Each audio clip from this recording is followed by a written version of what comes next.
Bienvenidos hermanos a este estudio sobre el capítulo 13 del libro de Apocalipsis. Vamos a tratar de entender de una manera mucho más puntual lo que se refiere al mensaje del tercer ángel. Así que les invito a que abramos nuestras Biblias en el capítulo 13 y allí vamos a encontrar lo que es obviamente en el capítulo que nos relata, es decir, la línea profética a la cual se está refiriendo, se está haciendo referencia hace referencia al mensaje del tercer ángel. Entonces, antes de comenzar con la lectura y el análisis de este capítulo, vamos a colocarnos de rodillas, vamos a orar para pedir la dirección de nuestro Dios.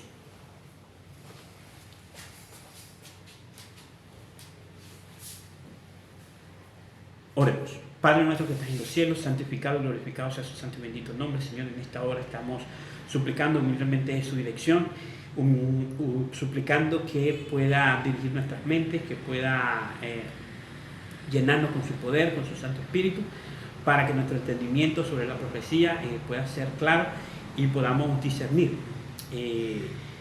con presteza el mensaje para esta hora. Ayúdanos, Señor, a colocar nuestros pies sobre el fundamento de la verdad eterna, el mensaje del tercer ángel, y que podamos nosotros tener un entendimiento cabal de los versículos que queremos analizar. Todas estas cosas las estamos suplicando, no porque haya méritos nosotros, somos pecadores y queremos que la justicia de Cristo nos cubra, que nos levante con su bendición. Todas estas cosas las suplicamos en el nombre de Jesús. Amén. Amén. Amén.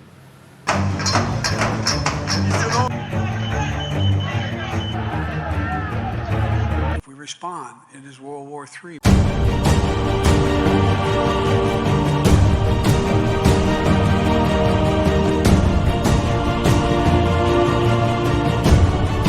Muy bien, entonces, para nosotros comprender lo que es, o lo que la escritura, el libro de Apocalipsis nos enseña acerca del mensaje, específicamente el mensaje del tercer ángel, el cual encontramos en el libro de Apocalipsis, capítulo 14, versículo 9, que nos dice lo siguiente: y el tercer ángel lo siguió diciendo a gran voz: si alguno adora a la bestia y a su imagen y recibe la marca en su frente o en su mano, él también beberá del vino de la ira de Dios, que ha sido vaciado puro en el cáliz de su ira, y será atormentado con fuego y azufre delante de los santos ángeles y del Cordero.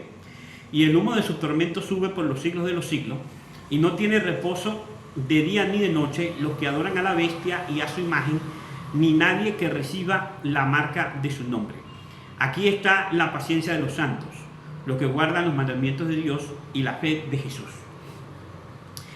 Pues constituye, como acabamos de leer, el mensaje del tercer ángel. Y allí se hace la advertencia más solemne alguna vez hecho a los habitantes de esta tierra acerca de una terrible advertencia que nos señala de no adorar a la bestia, a su imagen, y recibir la marca o el número de su nombre, como dice el versículo 9.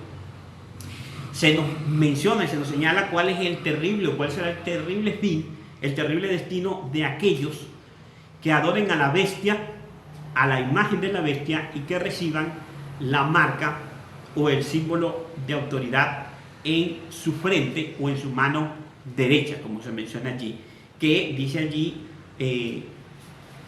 recibirán el castigo más terrible anunciado en la Escritura, que es ser echados en el lago de fuego y azufre delante de los santos ángeles para ser atormentados allí. Aquí entonces, en esta terrible advertencia, esta advertencia final a los habitantes de la tierra, se nos muestra el mensaje final que ha de ser llevado a toda nación, tribu, lengua y pueblo en estos últimos días. Ahora bien, para nosotros poder entender a qué se está refiriendo la Escritura, específicamente el libro de Apocalipsis, con la bestia, la imagen de la bestia y la marca de la bestia, es necesario entonces que analicemos más de cerca este mensaje. En el mismo capítulo, 13 del mismo libro Apocalipsis, se nos menciona precisamente estos poderes que están siendo identificados en el mensaje del tercer ángel. En el capítulo 13, versículo 1, a partir del versículo 1 hasta el versículo 10, se nos habla acerca del símbolo de la bestia. Y en los versículos 11 hasta el final del capítulo, que es el versículo 18, se nos habla de una segunda bestia y de que esta segunda bestia, el actuar de esta segunda bestia en relación con el levantamiento de la imagen de la bestia. Ahora entendamos un poquitico mejor estos símbolos, ¿no? En el libro del conflicto de los siglos, la mensajera del Señor, precisamente hablándonos sobre este capítulo, ella nos dice: la hilación profética en la que se encuentran estos símbolos, es decir, los símbolos del capítulo 13, la bestia, la segunda bestia o la bestia de los dos cuernos semejante a los de un cordero, y la imagen de la bestia, ella nos menciona en la página 435 del conflicto de los siglos. Ella dice: la hilación profética en la que se encuentran estos símbolos empieza en el capítulo 12 de Apocalipsis con el dragón que trató de destruir a Cristo cuando nació. En dicho capítulo vemos que el dragón es Satanás, Apocalipsis 12:9. Fue él quien indujo a Herodes a procurar la muerte del Salvador. Pero el agente principal de Satanás al guerrear contra Cristo y su pueblo durante los primeros siglos de la era cristiana fue el Imperio Romano, en el cual prevalecía la religión pagana. Así que si bien el dragón representa primero a Satanás, en sentido derivado es un símbolo de la Roma pagana. Entonces notemos lo que nos dice la mensajera del Señor. Para nosotros poder entonces entender el mensaje del tercer ángel, el mensaje de quién es la bestia, responder esas preguntas: quién es la bestia, qué es la imagen de la bestia y qué es la marca de la bestia, necesitamos comprender estos símbolos, pero la hilación profética, es decir, esta línea profética, esta profecía, no comienza en el capítulo 13, donde se nos habla de la bestia de dos cuernos semejantes a los de un cordero y de la imagen de la bestia, sino que ese hilo profético o esa hilación profética comienza en el capítulo 12. En el capítulo 12 se nos muestra al dragón, que es un dragón escarlata que tiene 7 cabezas y 10 cuernos, y sobre sus 7 cabezas, tiene 7 diademas. O sea, cada una de las cabezas de ese dragón tiene una corona. Ahora bien, en este capítulo se nos dice, como ella bien lo explica, que el dragón representa a Satanás. Pero ella nos menciona que en un sentido derivado, este dragón representa a Roma pagana. ¿Por qué razón? Porque en el capítulo 12, si leemos ahí, entendemos y vemos que la descripción que se nos da con respecto a este dragón. En el versículo 13 nos dice: también apareció otra señal en el cielo. He aquí un gran dragón escarlata que tenía 7 cabezas y 10 cuernos, y en sus cabezas 7 diademas. Y su cola arrastraba la tercera parte de las estrellas del cielo y las arrojó sobre la tierra, y el dragón se paró frente a la mujer que estaba para dar a luz, a fin de devorar a su hijo tan pronto como naciese. Y ella dio a luz a un hijo varón, que regirá con vara de hierro a todas las naciones, y su hijo fue arrebatado para Dios y para su trono. Aquí se nos menciona que este dragón se para delante de la mujer, que es mencionada en los primeros versículos del capítulo 12. La mujer es símbolo de la iglesia o del pueblo de Dios. Y en ese momento de la historia específicamente, era la iglesia o el pueblo de Dios en el momento en que el Hijo de Dios vendría al mundo, que es el hijo de la mujer. Es decir, en el momento de tiempo o en la época en que el Hijo del Hombre, es decir, el Hijo de Dios, viniera al mundo, el dragón se iba a parar delante de la mujer, es decir, delante del pueblo de Dios, iba a hacer guerra contra el pueblo de Dios con el fin de esperar el nacimiento del Hijo de Dios para destruir, o como dice allí, devorar al hijo de la mujer tan pronto como naciese. Ahora, cuando nosotros entonces vamos a la historia del Nuevo Testamento, específicamente a la historia relatada en los Evangelios, que nos relatan precisamente el nacimiento, la vida de nuestro Señor Jesucristo, nosotros nos damos cuenta que el imperio reinante en esa época y la autoridad que fue usada para dar muerte al Señor Jesús fue la autoridad del Imperio Romano. Es decir, cuando Satanás, usando los agentes de la iglesia, primeramente, cuando el Señor Jesús fue intentado destruir, primeramente fue rechazado en su propia iglesia, es decir, él pertenecía a la iglesia judía, la iglesia de su época, la iglesia de su tiempo, era el pueblo de Dios, la iglesia judía. Cristo era miembro de la iglesia judía.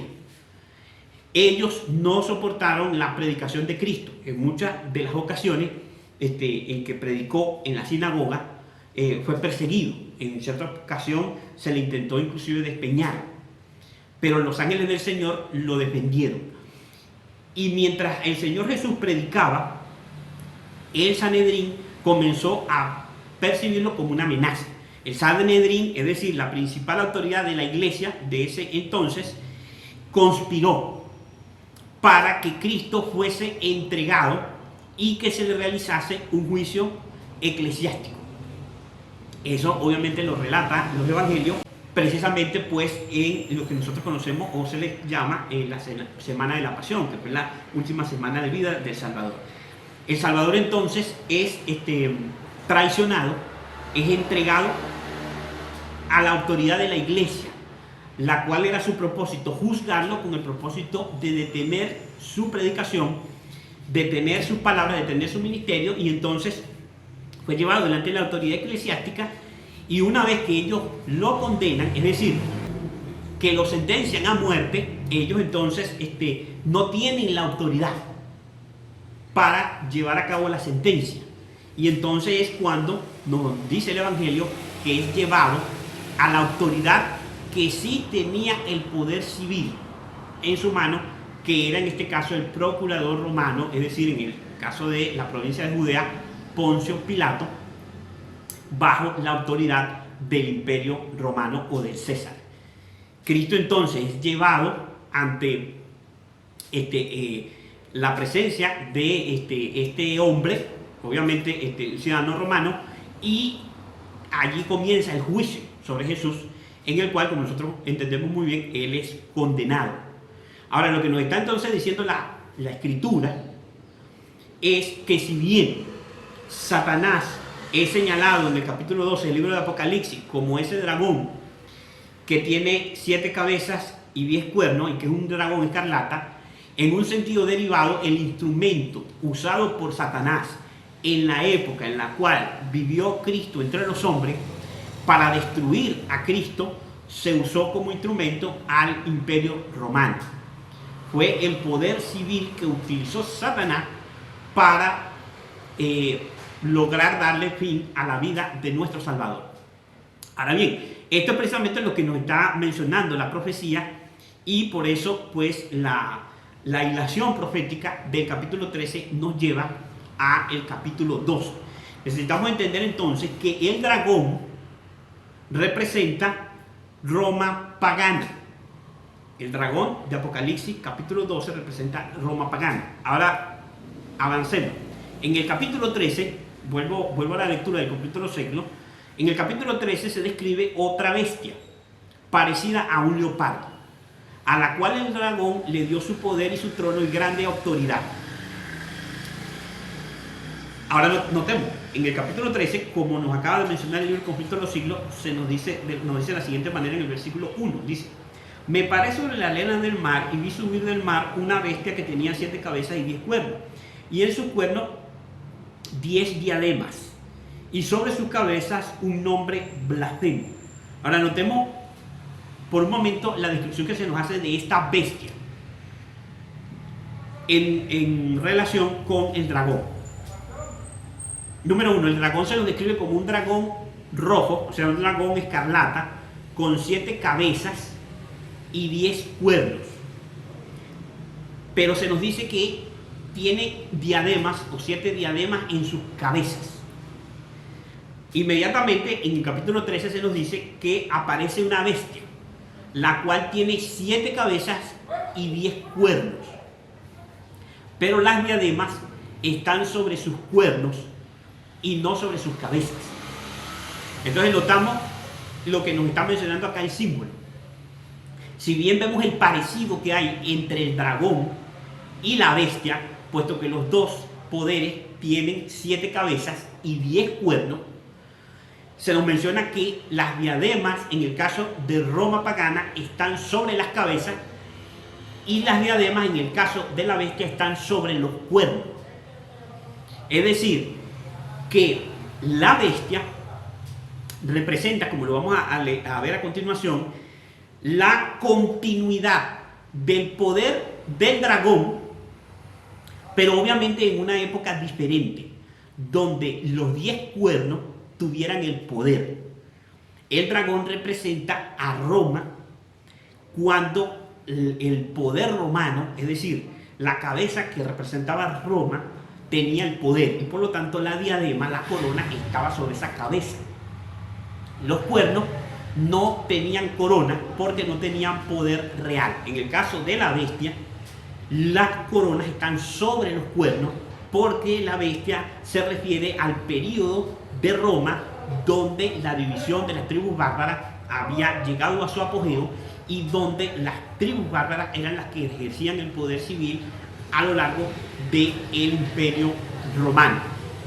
Entonces, notemos entonces lo que nos sigue diciendo la escritura. Dice el versículo 2: y la bestia que vi era semejante a un leopardo, sus pies como de oso y su boca como boca de león, y el dragón le dio su poder y su trono y grande autoridad.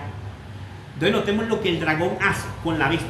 Dice aquí que el dragón le da su poder, su trono y grande autoridad. Es decir, Roma pagana, que es el dragón, le da a esta bestia poder, trono y grande autoridad. Es decir, primeramente le da el poder que había ejercido, la autoridad que había ejercido la Roma pagana, se la da a esta continuación o esta nueva fase de gobierno romano.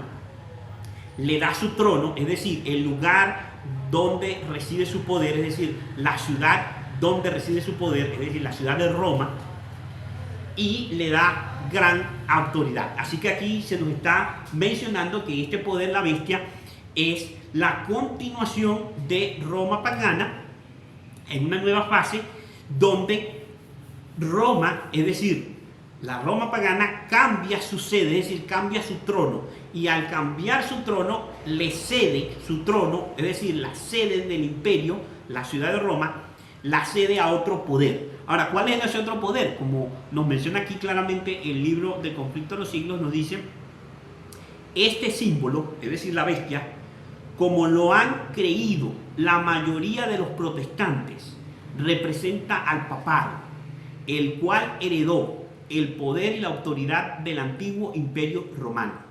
Se dice de la bestia parecida a un leopardo, le fue dada una boca que hablaba grandes cosas y blasfemias, y abrió su boca para decir blasfemias contra Dios, para blasfemar de su nombre y de su tabernáculo y de los que habitan en el cielo.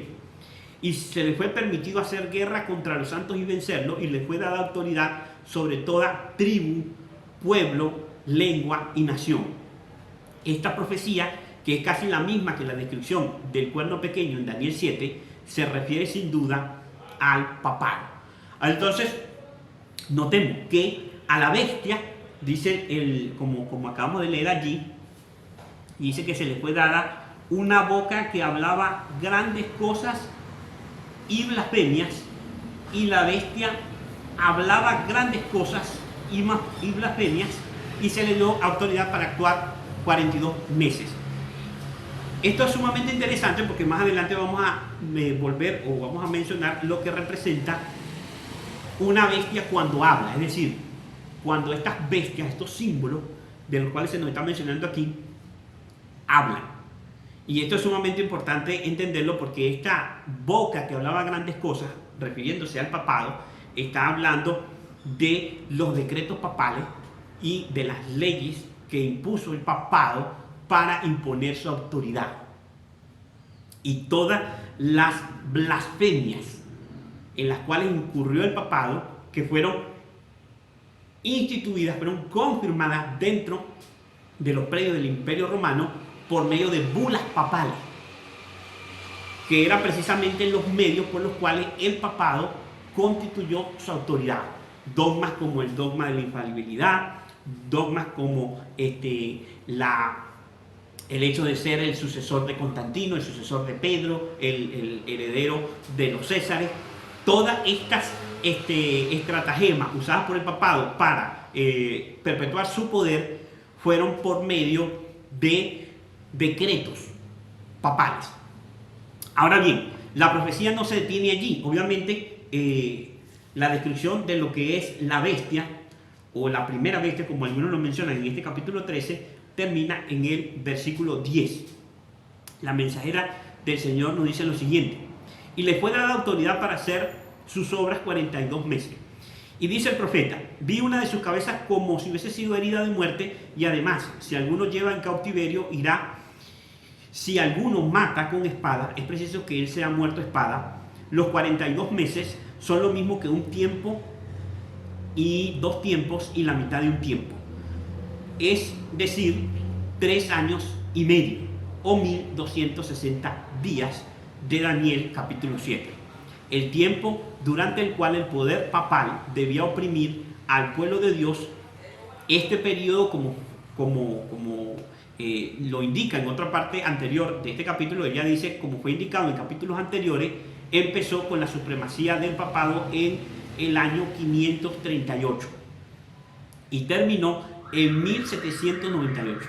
Entonces el papa fue hecho prisionero por el ejército francés, el poder papal recibió su golpe mortal y quedó cumplida la predicción: si alguno lleva al cautiverio irá. Entonces notemos lo que se nos menciona aquí. Aquí dice que esos 42 meses representan exactamente lo mismo que tiempo y medio tiempo de Daniel capítulo 7 y 1260 días del mismo capítulo 12 del libro de Apocalipsis. Lo podemos obviamente ver con claridad en el afiche de 1843, donde nuestros pioneros especificaron el cumplimiento de estos periodos, describiendo el mismo periodo de supremacía papal, desde el año 538 hasta 1798. Es decir, que el versículo 10 del capítulo 13 de Apocalipsis, que dice: si alguno lleva en cautividad, va en cautividad; si alguno mata espada debe ser muerto. Aquí está la paciencia y la fe de los santos. Nos está llevando al año de 1798.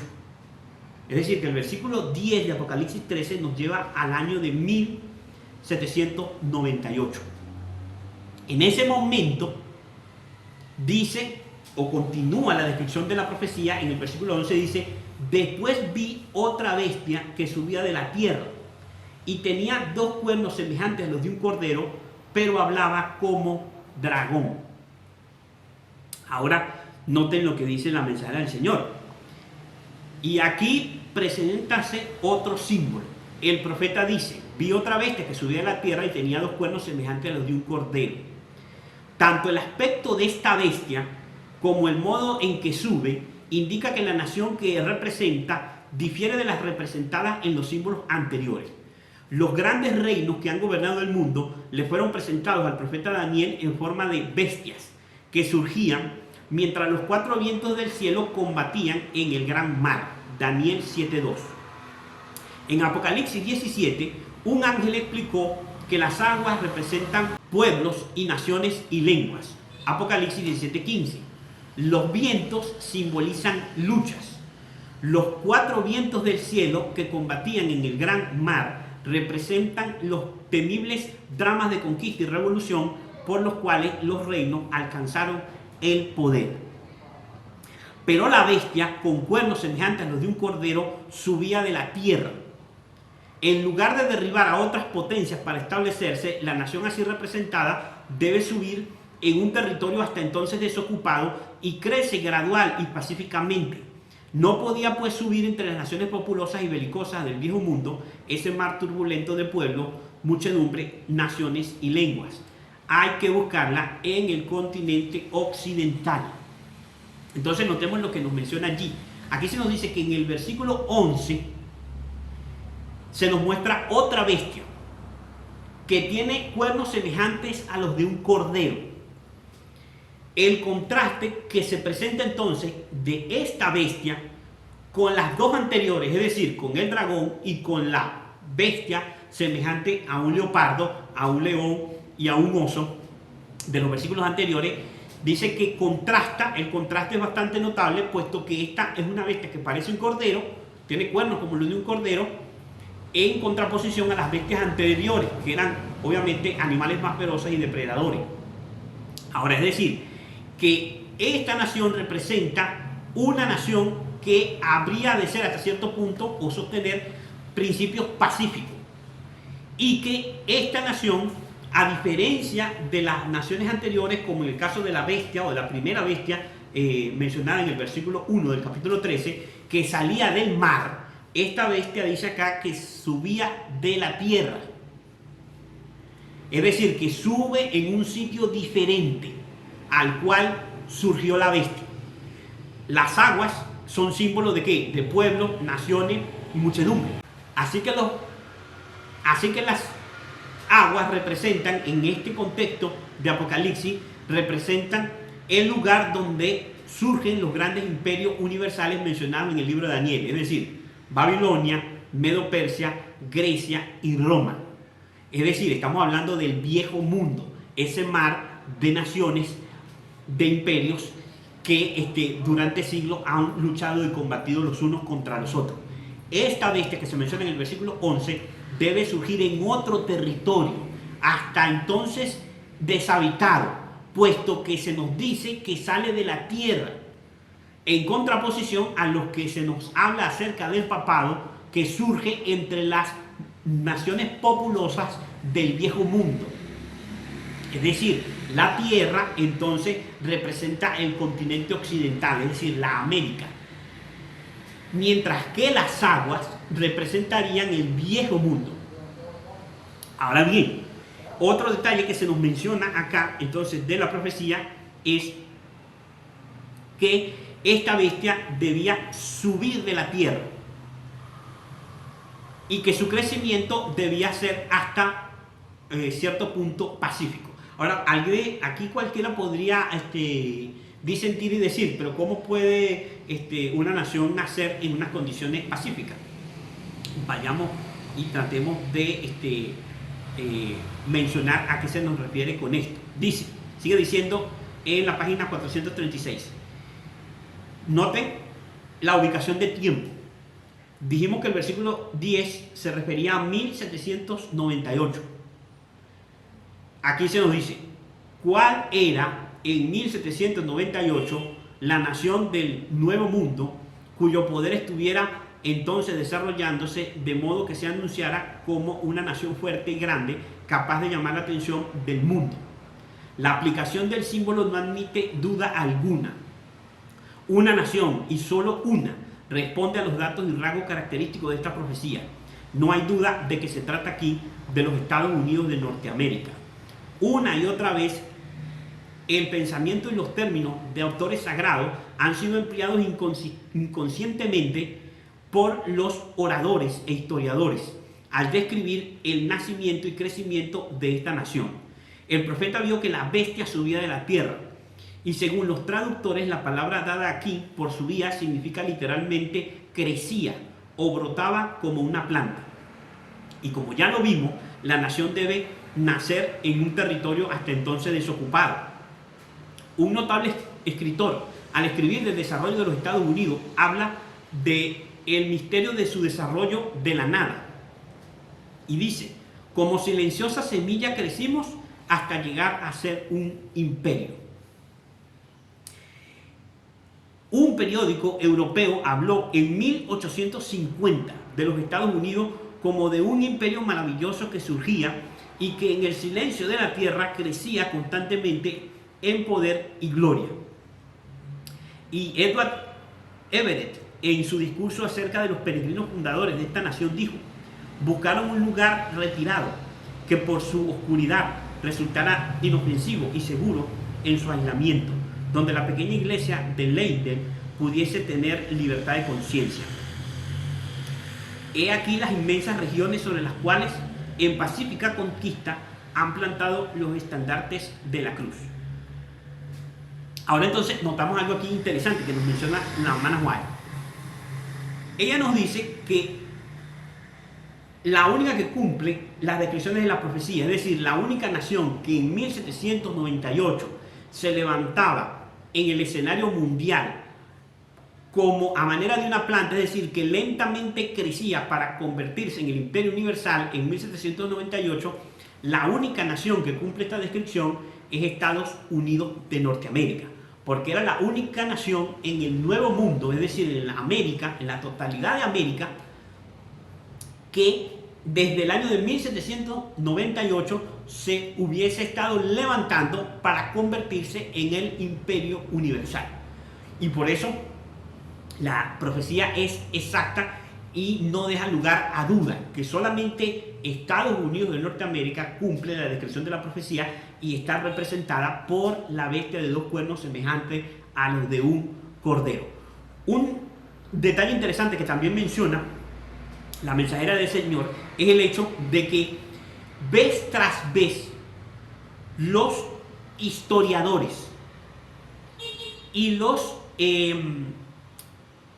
escritores mundanos, es decir, seculares del mundo, usan inconscientemente términos que la profecía aplica a los poderes precisamente que está señalando la profecía. Es decir, que sin ellos tener la intención de hacer referencia a las profecías bíblicas y inclusive ellos sin tener el entendimiento de las profecías, muchos de los escritores,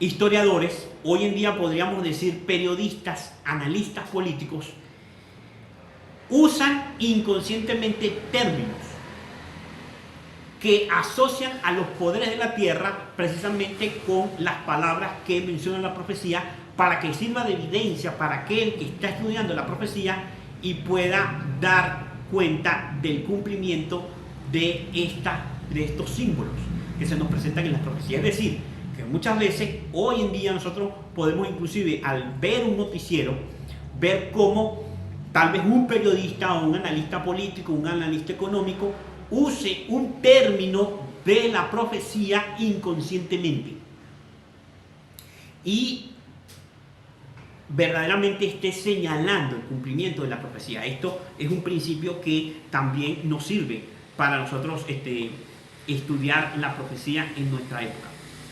Ahora bien, avanzando un poquitico, dice la descripción profética de precisamente esta segunda bestia. Dice, y tenía 2 cuernos semejantes a los de un cordero. Los cuernos semejantes a los de un cordero representan juventud, inocencia y mansedumbre, rasgos del carácter de los Estados Unidos cuando el profeta vio que esa nación subía en 1798. Entre los primeros expatriados cristianos que huyeron a América en busca de asilo contra la opresión real y la intolerancia sacerdotal, hubo muchos que resolvieron establecer un gobierno sobre el amplio fundamento de la libertad civil y religiosa. Sus convicciones hallaron cabida en la Declaración de la Independencia, que hace resaltar la gran verdad de que todos los hombres son creados iguales y poseen derechos inalienables a la vida, a la libertad y a la búsqueda de la felicidad, y que la Constitución garantiza al pueblo el derecho de gobernarse a sí mismo y establece que los representantes elegidos por el voto popular promulguen las leyes y las hagan cumplir. Además, fue otorgada la libertad religiosa y a cada cual se le permitió adorar a Dios según los dictados de su conciencia. El republicanismo y el protestantismo vinieron a ser los principios fundamentales de la nación. Estos principios son el secreto de su poder y su prosperidad. Los oprimidos y pisoteados de toda la cristiandad se han dirigido a este país con el afán y esperanza. Millones han fondeado en sus playas y los Estados Unidos han llegado a ocupar un puesto entre las naciones más poderosas de la tierra.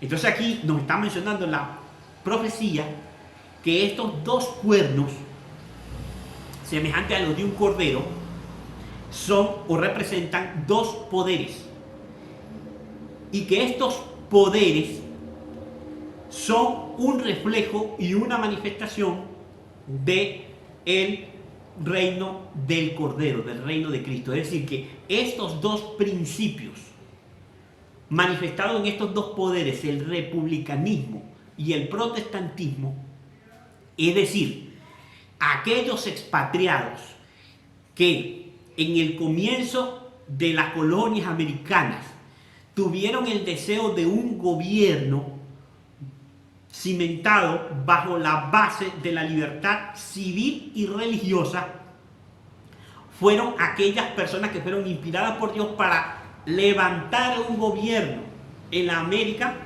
un gobierno sobre la base del republicanismo y el protestantismo. Así que estos dos principios en el comienzo, nótese bien, en el comienzo de la historia de Estados Unidos, porque dice la profecía que es cuando la bestia subía de la tierra, o sea, cuando comenzó a crecer, en el comienzo de su historia, estos dos principios, estos dos poderes, estos dos cuernos, que son un reflejo del gobierno de Cristo, que es por un lado el protestantismo y el republicanismo, que tienen como su esencia es la libertad civil y la libertad religiosa, fueron los que caracterizaron y son el secreto de la prosperidad de esta nación. Es lo que ha permitido que esta nación de los Estados Unidos de Norteamérica llegase a crecer hasta convertirse en un imperio universal. Estos dos principios entonces, que son semejantes a los de un cordero, es precisamente el secreto de la prosperidad de esta nación. Pero la profecía no se detiene allí. Dice, pero hablaba como dragón. Los cuernos como de cordero y la voz de dragón del símbolo indican una extraña contradicción entre lo que profesa ser y lo que practica la nación así representada. El hablar de la nación son los actos de sus autoridades legislativas y judiciales.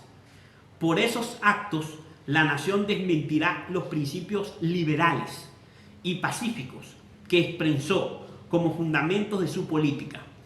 La predicción de que hablará como dragón y ejercerá toda la autoridad de la primera bestia anuncia claramente el desarrollo del espíritu de intolerancia y persecución que tantas pruebas dieran a la nación representada o por las naciones representadas por el dragón y la bestia semejante al leopardo. Y la declaración de que la bestia con dos cuernos hace que la tierra y los que en ella habiten adoren a la primera bestia, indica que la autoridad de esta nación será empleada para imponer alguna observancia en homenaje al papado. Lo dice claramente entonces la descripción de la profecía. Dice acerca de esta segunda bestia, dice, después vi otra bestia que subía de la tierra y tenía los cuernos semejantes a los de un cordero, pero hablaba como dragón y ejerce toda la autoridad de la primera bestia en presencia de ella y hace que la tierra y los moradores de la tierra adoren a la primera bestia cuya herida mortal fue sanada. Ahora notemos aquí este punto. Aquí se nos menciona entonces que esta nación, cuya base y secreto de prosperidad son la libertad civil y la libertad religiosa, manifestada en el republicanismo y el protestantismo al comienzo de su historia, iba a tener un notable contraste a lo largo del desarrollo de esta nación, porque en algún momento esta nación hablaría como dragón. Ahora, el hablar de una nación es por medio de sus actos legislativos y judiciales. Es decir, una nación, así como el papado, la primera bestia, se le dio una grande boca que hablaba blasfemias contra Dios, y esto fue por medio de las bulas y los decretos papales, cómo intentó imponer su soberanía, no solamente en la iglesia, sino en el mundo de aquella época, en el Estado. Aquí nos dice que esta nación de los Estados Unidos de Norteamérica, aun cuando al comienzo de su historia iba a tener estos dos principios que eran un reflejo del gobierno de Cristo, es decir, eran principios cristianos, iba a haber una perversión, iba a haber una apostasía de la nación se iba a alejar del espíritu del Cordero y se iba a transformar o iba a ser dominada por el espíritu del dragón. Y en un momento dice que iba a hablar. Este acto de hablar está en armonía con lo que sigue diciendo el versículo, que cuando la bestia de dos cuernos semejantes a los de un cordero logre el poder que el papado tuvo durante los 42 meses, cuando logre un poder completo, la bestia de dos cuernos va a hablar como dragón. Pero el acto de hablar como dragón va a ser para hacer que los moradores de la tierra no la adoren a ella, no adoren a la bestia de los dos cuernos, no, sino que ella va a usar el poder y la autoridad que tenía la primera bestia, es decir, que el papado tuvo en la Edad Media. Estados Unidos de Norteamérica va a tener ese mismo poder y autoridad, pero Estados Unidos lo va a usar para hacer que los moradores de la tierra adoren al papado. Es decir, que adoren a la primera bestia. No para adorarse a ella misma, sino para adorar al papado. Es decir, que por medio de sus actos legislativos y judiciales, Estados Unidos de Norteamérica va a sostener, va a apoyar las dogmas papales. Es decir, las doctrinas y decretos que fueron pronunciados por el papado durante su tiempo de supremacía. Así que el versículo 11 nos está mencionando a nosotros la ley dominical en Estados Unidos de Norteamérica, que será el acto por el medio del cual la legislación y el gobierno de Estados Unidos de Norteamérica invalidará los principios de republicanismo y protestantismo plasmados en su Declaración de Independencia y en su mismísima Constitución.